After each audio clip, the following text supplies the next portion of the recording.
শক্তি, অদৃশ্য এক ছায়া। তোর কোনো ধরনের ক্ষমা নাই।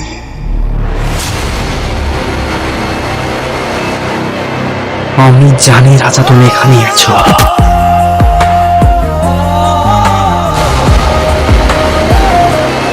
আরে আমি ভাই, সামনে ভাই, দেখতে পাচ্ছিস না? সো গাইস, আমরা এখন চলে এসেছি ভূতের বাড়িতে। এখন তুই ভূতের সাথে দেখ। এই লিডার রান্না করবা।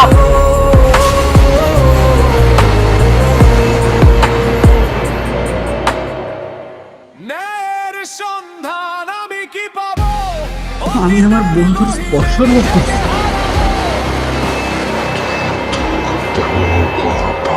কৃষ্ণ শান্ত। আমার দেওয়া বাধা আর ভাঙা হবে। আয়ান, সত্যি তুই বেঁচে আছিস? এটা অসম্ভব। জীবনে একাই একাই চাইতে হব। তোরে আগে হটকাই নি, এবার হটকামো না।